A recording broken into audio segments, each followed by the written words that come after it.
Hello guys, welcome to UPSC point. दोस्तों, आज के इस वीडियो में हम मौर्योत्तर काल के बारे में पढ़ने वाले हैं, यानी मौर्य शासकों के बाद के काल के बारे में। दोस्तों, जब मौर्य साम्राज्य कमजोर हुआ तो भारत में दो तरह की परिस्थितियां उत्पन्न हुई।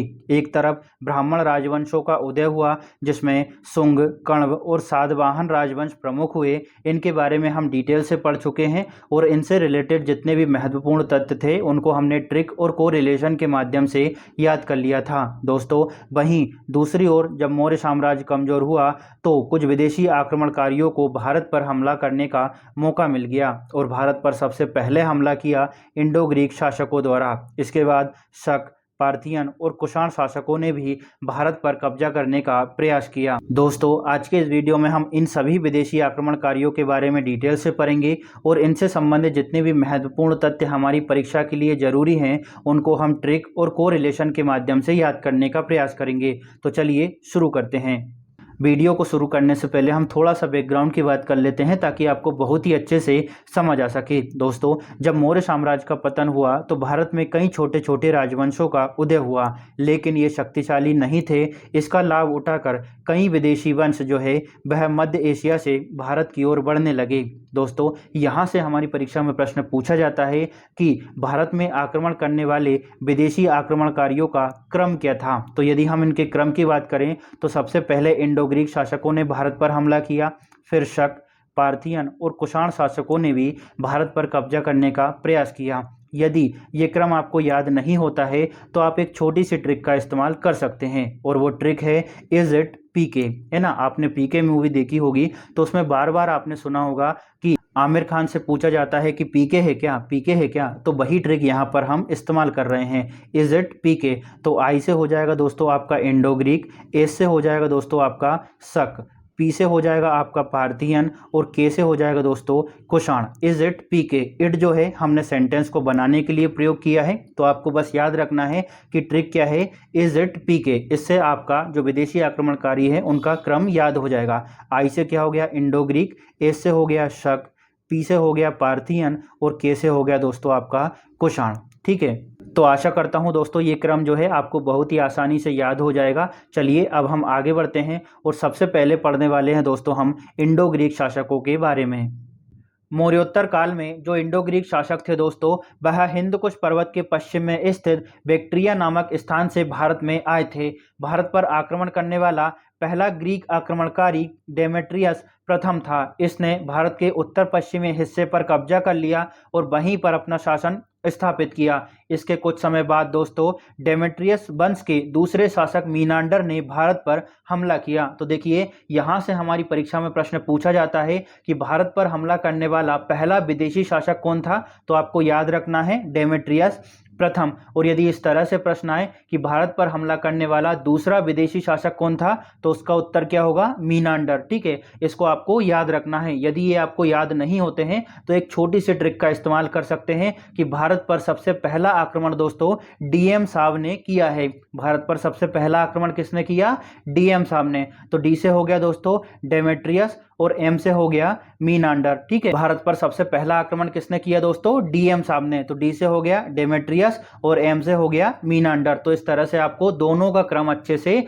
याद हो जाएगा। आपको यहाँ पर एक और फैक्ट याद रखना है कि डेमेट्रियस वंश की राजधानी जो थी वह थी साकल। देखिए दोस्तों, इस वंश का जो दूसरा शासक था ना मीनांडर, इसने भारत को काफी हद तक प्रभावित किया और इसका उल्लेख बौद्ध ग्रंथों में भी किया गया है। तो यहाँ से प्रश्न बनने की संभावना है। इस वजह से अब हम मीनांडर के बारे में पढ़ते हैं। दोस्तों, मीनांडर जो है डेमेट्रियस वंश का सबसे प्रतापी शासक हुआ, जिसे बौद्ध साहित्य में मिलिंद के नाम से जाना जाता है। इसने शुंग शासक पुष्यमित्र शुंग के समय भारत पर आक्रमण किया, परंतु यह हार गया। जब हमने शुंग डायनेस्टी को पढ़ा था तो वहां भी इसके बारे में चर्चा की गई थी। ठीक है, तो इसने शुंग वंश के दौरान आक्रमण किया, परंतु यह पुष्यमित्र शुंग द्वारा हरा दिया गया। दोस्तों, मीनांडर जब युद्ध कर रहा था तो उसी दौरान एक बौद्ध भिक्षु नागसेन से इसकी मुलाकात होती है और नागसेन से यह इतनी जोर से प्रभावित होता है कि यह जीवन के अंतिम वर्षों में सिंहासन को त्याग देता है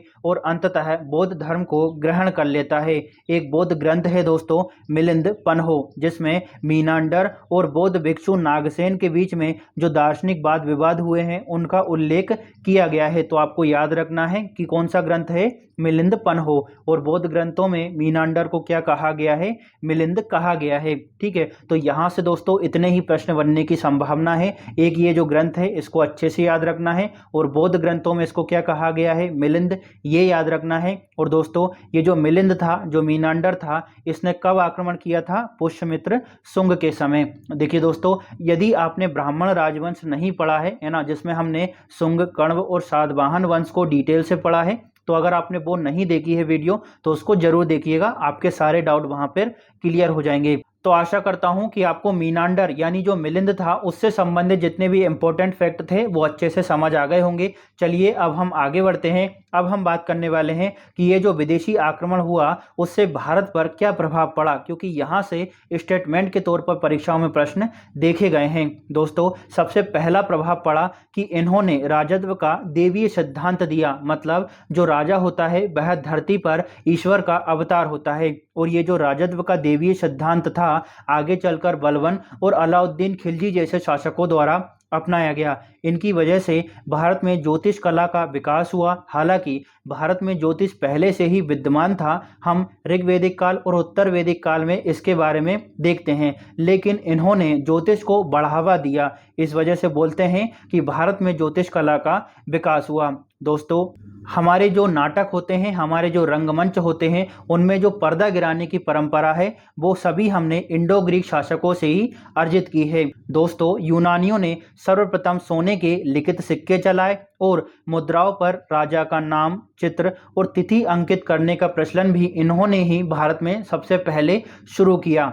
यहाँ पर आपको एक और पॉइंट याद रखना है दोस्तों कि जब इंडो ग्रीक शासकों ने आक्रमण किया तो भारतीय कला और इंडो ग्रीक कला दोनों कलाएं मिल गई और एक नवीन शैली का निर्माण हुआ जिसको कहा गया हेलेनिस्टिक कला। तो यहाँ से हमारी परीक्षा में प्रश्न पूछा जाता है कि किन विदेशी आक्रमणकारियों की वजह से भारत में हेलेनिस्टिक कला का विकास हुआ है। तो आपको याद रखना है ग्रीक आक्रमणकारियों की वजह से हेलेनिस्टिक कला का विकास हुआ है। देखिए दोस्तों, जिस तरह से भारतीय इनसे प्रभावित हो रहे थे उसी तरह से इंडो ग्रीक शासक भी भारतीयों से प्रभावित हुए। जैसे कई यूनानी राजाओं द्वारा भारतीय धर्म को अपनाया गया, जैसे हमने हाल ही में देखा है कि मीनांडर ने बौद्ध धर्म को ग्रहण किया था।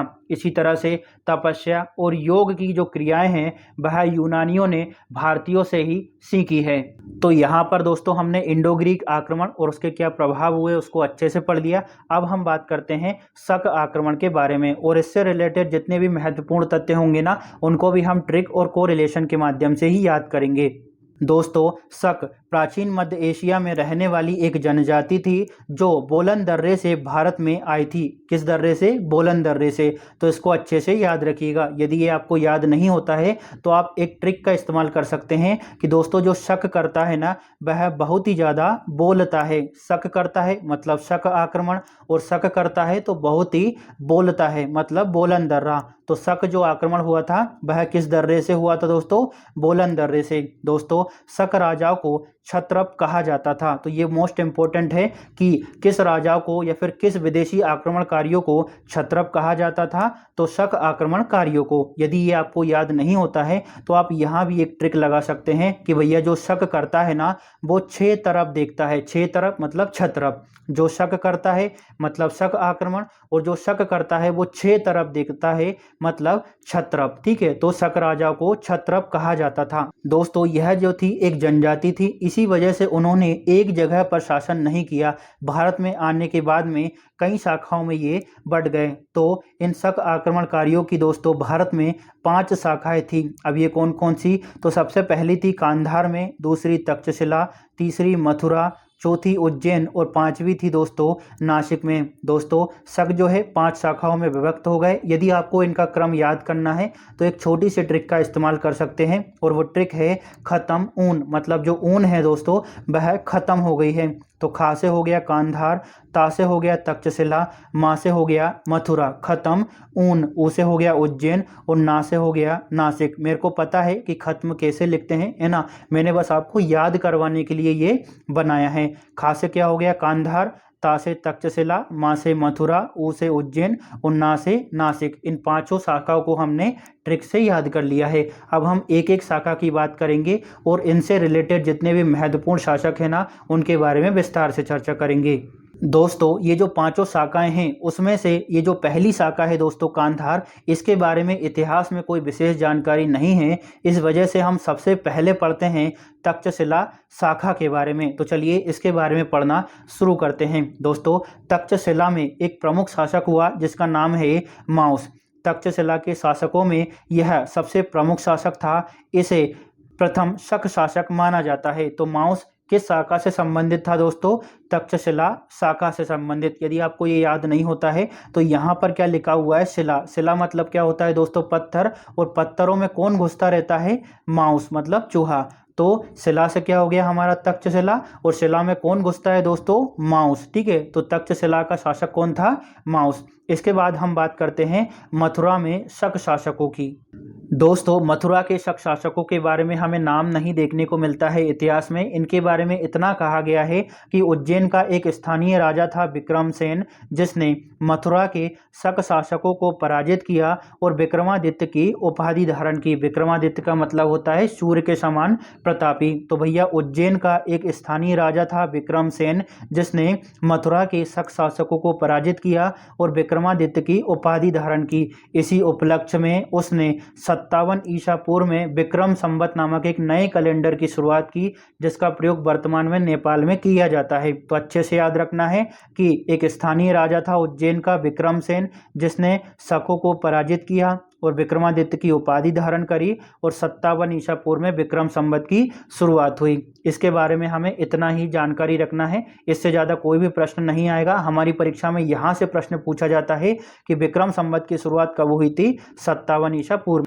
चलिए अब आगे बढ़ते हैं। अब हम बात करेंगे दोस्तों नासिक के शक शासकों के बारे में। दोस्तों नासिक में सबसे प्रसिद्ध शासक हुआ नहपान। यह नासिक शाखा का सबसे प्रसिद्ध शासक था। नहपान ने सातवाहनों से महाराष्ट्र के बड़े भूभाग को छीन लिया, परंतु सातवाहन शासक गौतमी पुत्र सातकर्णी ने इसको पराजित कर दिया था।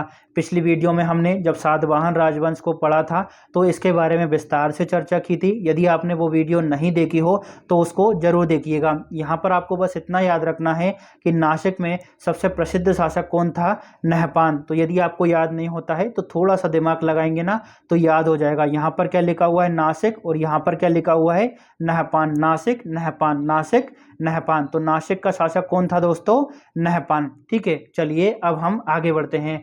अब हम बात करेंगे दोस्तों उज्जैन के शक शासकों के बारे में। उज्जैन पर शासन करने वाली शक डायनेस्टी में रुद्रदामन जो है दोस्तों, वह प्रथम और सबसे महत्वपूर्ण शासक था। रुद्रदामन ने गुजरात में स्थित सुदर्शन झील का पुनर्निर्माण और इसका जीर्णोद्धार करवाया। दोस्तों सुदर्शन झील जो है उसका निर्माण हुआ था मौर्य काल के दौरान। तो आपको अच्छे से याद रखना है कि सुदर्शन झील का पुनर्निर्माण और जीर्णोद्धार किसने करवाया था? रुद्रदामन द्वारा। दोस्तों रुद्रदामन जो है वह एक प्रतापी शासक था और इसकी उपलब्धियों का वर्णन गुजरात के जूनागढ़ अभिलेख से मिलता है, जो संस्कृत भाषा में लिखा गया प्रथम अभिलेख है। अब हमारी परीक्षा में यहाँ से प्रश्न पूछा जाता है कि संस्कृत भाषा में लिखा गया प्रथम अभिलेख कौन सा है? तो आपको याद रखना है जूनागढ़ अभिलेख। यदि ये आपको याद नहीं होता है तो एक छोटी सी ट्रिक का इस्तेमाल कर सकते हैं। जूनागढ़ में हम समझ सकते हैं भैया कि कोई जानू है ना, कोई जानू है। अब जानू क्या होती है ये तो आप जानते हैं। कोई जानू है और वह संस्कृत में बात करती है। तो जानू से क्या हो गया दोस्तों? जूनागढ़ अभिलेख। जानू है और जानू क्या करती है? संस्कृत में बात करती है। ठीक है, तो संस्कृत का अभिलेख है। आशा करता हूं कि यह आपको अच्छे से याद हो गया होगा। जानू है, जानू से क्या हो गया? जूनागढ़ अभिलेख। और जानू कैसे बात करती है? संस्कृत में। तो यह संस्कृत का अभिलेख है।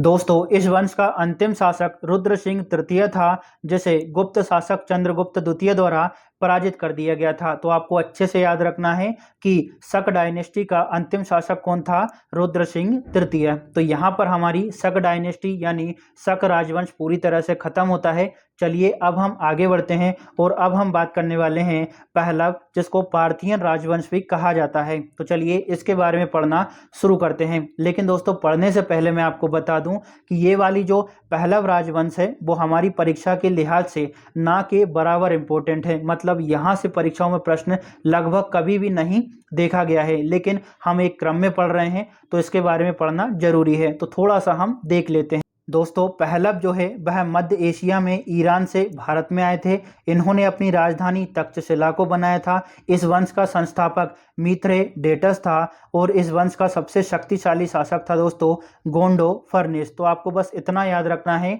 कि पहलव राजवंश जो था उसका सबसे शक्तिशाली शासक कौन था? गोंडो फर्नेस। इसके बाद दोस्तों इस साम्राज्य का अंत कुषाणों द्वारा कर दिया गया। कुषाण शासकों ने इस वंश को पराजित किया और एक कुषाण वंश की स्थापना हुई। ठीक है, अब हम बात करेंगे दोस्तों कुषाण राजवंश के बारे में, जो कि एक इम्पोर्टेंट राजवंश था और यहाँ से हमारी परीक्षाओं में 100% प्रश्न आने की पूरी संभावना है।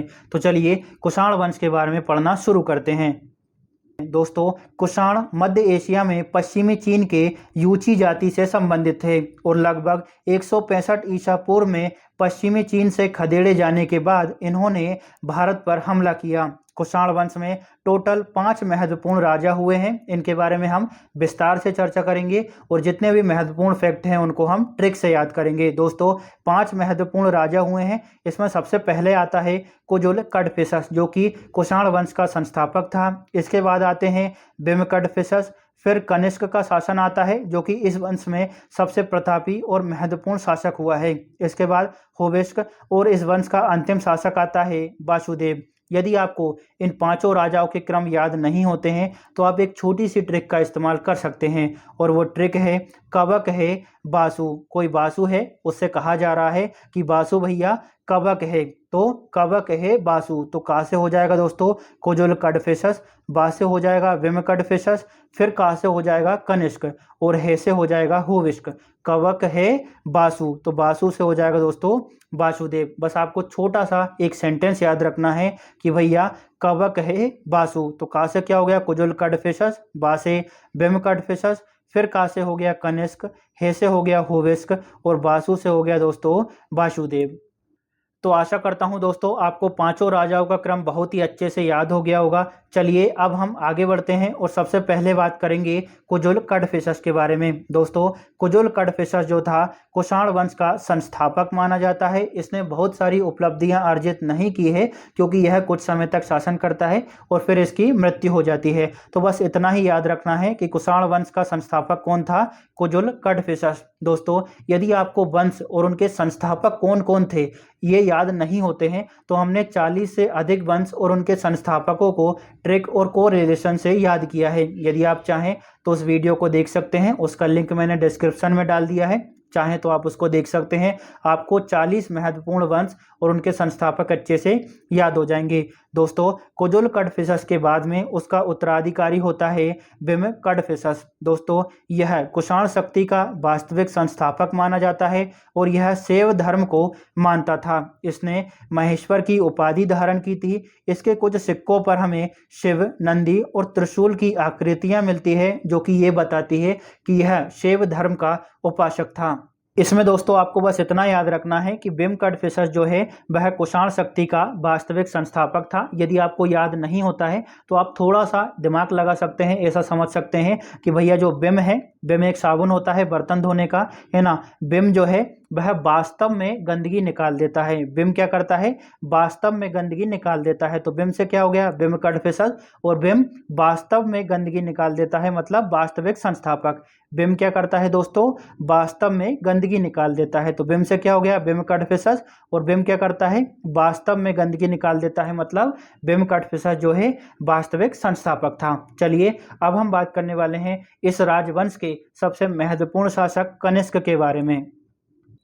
दोस्तों कनिष्क जो है कुषाण वंश का सबसे महानतम शासक था। इसने 78 ईस्वी में अपना राज्यारोहण किया, मतलब यह गद्दी पर बैठा 78 ईस्वी में, और इसी उपलक्ष्य में इसने शक संवत की शुरुआत की। तो आपको अच्छे से याद रखना है कि शक संवत को शुरू किसने किया था दोस्तों? कनिष्क ने। ठीक है, और कब किया था? 78 ईस्वी में। यदि ये आपको याद नहीं होता है तो आप ऐसा समझ सकते हैं कि कनिष्क जो है वह सभी पे शक करता था। कनिष्क शक करता था, तो कनिष्क से क्या हो गया दोस्तों? कनिष्क। और कनिष्क क्या करता था दोस्तों? शक करता था। तो कनिष्क ने शक संवत की शुरुआत की है। ठीक है, यहां से प्रश्न पूछा जाता है कि शक संवत की शुरुआत किसने की है? कनिष्क ने। ठीक है, कनिष्क जो है शक करता था, तो कनिष्क ने शक संवत की शुरुआत की है। दोस्तों कनिष्क ने 2 राजधानियां बनाई, पहली पेशावर, ठीक है, और दूसरी बनाई दोस्तों मथुरा को। तो अच्छे से याद रखना है, पहली थी पेशावर और दूसरी थी मथुरा। दोस्तों कनिष्क के समय कश्मीर के कुंडल वन में चौथी बौद्ध संगति का आयोजन किया गया था। देखिए, जब हमने बौद्ध धर्म को विस्तार से पढ़ा था तो उसमें मैंने चौथी बौद्ध संगति के बारे में अच्छे से चर्चा की थी। यदि आपने वो वीडियो नहीं देखी हो और आपको याद करने में दिक्कत आती हो तो उस वीडियो को जरूर देखिएगा। दोस्तों कनिष्क के समय कश्मीर के कुंडल वन में चौथी बौद्ध संगति का आयोजन हुआ और इसी समय बौद्ध धर्म हीनयान और महायान शाखाओं में बंट गया था। कनिष्क बौद्ध धर्म की महायान शाखा का अनुयायी था। तो देखिए, यहां से हमारी परीक्षा में प्रश्न पूछा जाता है कि कनिष्क जो है वह बौद्ध धर्म की किस शाखा से संबंधित था? तो आपको याद रखना है महायान शाखा से। यदि आपको ये याद नहीं होता है तो थोड़ा सा दिमाग लगाना है कि कनिष्क जो है दोस्तों वह एक महान शासक था। ठीक है, महान शासक था तो महायान शाखा से जुड़ेगा। कनिष्क जो है दोस्तों वह एक महान शासक था तो महायान शाखा से संबंधित होगा। ठीक है, थोड़ा सा दिमाग लगाइएगा, कोई ट्रिक होती नहीं है, बस हम थोड़ा सा चीज़ों को कोरिलेट करते हैं ना तो सारी चीज़ें हमें धीरे धीरे याद होने लगती है। आशा करता हूं दोस्तों यह जो वीडियो है आपको काफ़ी अच्छी लग रही होगी और बहुत सारे महत्वपूर्ण फैक्ट जो है आपको याद हो रहे होंगे। दोस्तों कनिष्क के बारे में एक और इम्पोर्टेंट फैक्ट आपको ये याद रखना है कि कनिष्क को द्वितीय अशोक कहा जाता है। ठीक है, द्वितीय अशोक किसको कहा जाता है? कनिष्क को। चलिए अब हम आगे बढ़ते हैं, कनिष्क के बारे में और भी बात करेंगे क्योंकि यह जो है कुषाण वंश का सबसे प्रतापी और महान शासक हुआ है और यहाँ से परीक्षा में प्रश्न 100% बनने की संभावना है। दोस्तों कनिष्क ने चीन से रोम जाने वाले सिल्क मार्ग यानी रेशम मार्ग पर अपना नियंत्रण स्थापित कर लिया था। देखिए दोस्तों, जब कनिष्क ने सिल्क मार्ग पर अपना नियंत्रण स्थापित किया तो इसको बड़ी मात्रा में कर प्राप्त होना आरंभ हो गया था, बड़ी मात्रा में इसको टैक्स मिला। इसी वजह से सर्वाधिक शुद्ध सोने के सिक्के कनिष्क के शासनकाल में जारी किए गए। तो आपको बहुत अच्छे से याद रखना है कि सर्वाधिक शुद्ध सोने के सिक्के किसके शासनकाल में जारी हुए दोस्तों? कनिष्क के शासनकाल के बारे में। अब हम बात करेंगे कनिष्क के दरबारी विद्वानों के बारे में, जिसमें सबसे पहला है दोस्तों अश्वघोष। अश्वघोष जो है वह कनिष्क का राजकवि था। अश्वघोष ने बुद्ध चरित नामक एक ग्रंथ लिखा जो कि बौद्धों की रामायण कहा जाता है। इसके अलावा इसने सोदरानंद, सारीपुत्र प्रकरण नामक ग्रंथों की भी रचना की। देखिए दोस्तों, यदि आपको जो पुस्तकें हैं और उनके जो रचनाकार हैं वो याद नहीं होते हैं तो आप 2 वीडियोस को देख लीजिएगा। हमने प्राचीन भारत की सभी पुस्तकों और उनके राइटर्स को ट्रिक से याद किया है। वहीं दोस्तों हमने मॉडर्न हिस्ट्री की सभी पुस्तक जो इंपॉर्टेंट है उनको भी ट्रिक और कोरिलेशन से याद किया है। तो दोनों वीडियो को आपको देखना है तो आपको जो पुस्तकें हैं और उनके जो रचनाकार हैं वो आपको बहुत ही अच्छे से याद हो जाएंगे।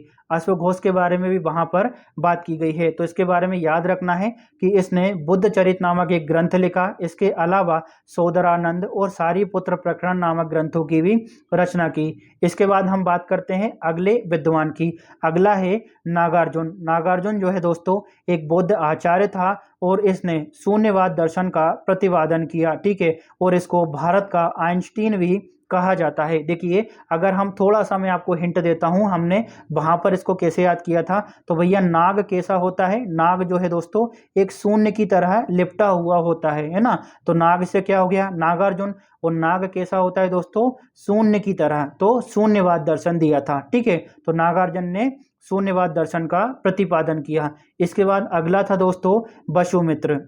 यह भी एक बौद्ध आचार्य था और इसने दोस्तों महाविभाषा शास्त्र नामक एक ग्रंथ की रचना की थी। तो आपको याद रखना है कि वसुमित्र ने महाविभाषा शास्त्र नामक ग्रंथ की रचना की थी। इसके बाद है दोस्तों चरक। चरक जो है एक आयुर्वेदाचार्य था और इसने चरक संहिता नामक एक चिकित्सा ग्रंथ लिखा था। तो इसको याद करने की तो जरूरत है नहीं, चरक ने चरक संहिता को लिखा था।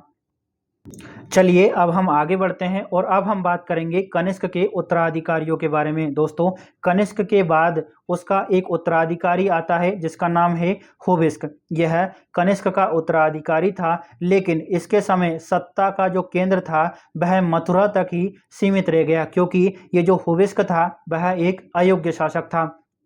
हुबिस्क के बाद में इस वंश का अंतिम शासक आता है दोस्तों वासुदेव। यह जो वासुदेव था बहुत ही कमजोर और एक अयोग्य शासक था। यह साम्राज्य को संभालने की जगह भोग विलास और आंतरिक झगड़ों पर अधिक ध्यान देता था। इसी वजह से कुषाण वंश का धीरे धीरे पतन हो गया और अंततः यह जो साम्राज्य था पूरी तरह से समाप्त हो गया। तो आपको अच्छे से याद रखना है कि कुषाण वंश का अंतिम शासक कौन था? वासुदेव। दोस्तों यहाँ पर हमने सभी विदेशी आक्रमणकारियों को अच्छे से पढ़ा है। उनसे रिलेटेड जितने भी इंपॉर्टेंट फैक्ट थे उनमें से अधिकांश को ट्रिक और कोरिलेशन के माध्यम से याद करने का प्रयास किया है। और हम अगली वीडियो में गुप्त साम्राज्य को पढ़ेंगे। यदि ये वाला वीडियो आपको अच्छा लगा हो तो लाइक शेयर और सब्सक्राइब जरूर करिएगा। साथ ही आपको कमेंट जरूर करना है। सो पढ़ते रहिए और आगे बढ़ते रहिए। Thank you.